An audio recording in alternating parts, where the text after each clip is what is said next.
తిరుమలలా ఈ గుడికి ఒక కొబ్బరికాయ, కాసిన్ని పూలు, 2 అగరబత్తులు పట్టుకొని వెళ్ళలేరు. ఆ మాటకొస్తే ఇక్కడకు వెళ్ళాలంటే కొంత భయమే కాదు, మరికొంత భక్తి కావాలి. ఆ దేవుడంటే జనం హడలిపోతారు. పైగా ఆయన సాక్షాత్తు ఆ శనీశ్వరుడికి అన్నగారు కూడా. ఆయన తన భటులను పంపితే చాలు, అక్కడ ప్రాణాలు ఎగిరిపోతాయి. అలాంటి వాడి దగ్గరకు ఎవరైనా పనిగట్టుకొని వెళ్తారా? ఆశలో అంత దమ్ముందా అనిపించే ఓ ప్రదేశం తెలంగాణ రాష్ట్రంలోని జగిత్యాలలో ఉంది. యముడు అంటే ఎవరికైనా భయమే.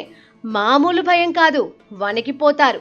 కానీ ఆ యముడికి జగిత్యాలలో ఓ ఆలయం ఉంది. ప్రపంచంలో ఎక్కడా లేని ఆ ఆలయం ప్రముఖ పుణ్యక్షేత్రం ధర్మపురిలో కొలువై ఉంది.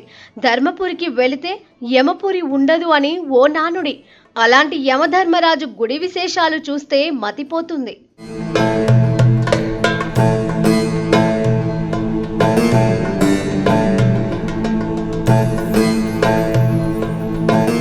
జగిత్యాల జిల్లా ధర్మపురి లక్ష్మీ నరసింహస్వామి అనుబంధ ఆలయమైన యమధర్మరాజు ఆలయంలో యమద్వితీయ వేడుకలు ప్రతి ఏటా వైభవంగా జరుగుతాయి.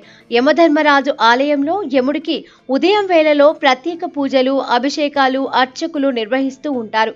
పాలతో, పెరుగుతో మరెన్నో రకాలుగా ఆయనకు పూజలు జరుగుతాయి. ఇలాంటి పూజలు, ఇలాంటి అర్చనలు, ఇంత గంభీరమైన ఆయన విగ్రహం ఈ ప్రపంచంలోనే లేవు. అది ఈ ఆలయ ప్రత్యేకత.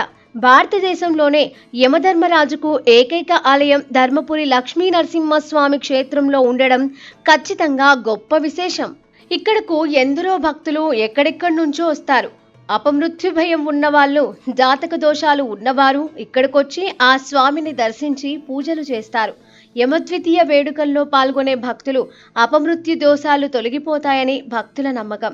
ఈ వేడుకల్లో అధిక సంఖ్యలో భక్తులు పాల్గొని గండదీపంలో నూనె పోసి యమునికి ప్రత్యేక పూజలు నిర్వహిస్తారు. గండదీపంలో నూనె పోస్తే గండాలు తొలగిపోతాయని భక్తుల విశ్వాసం.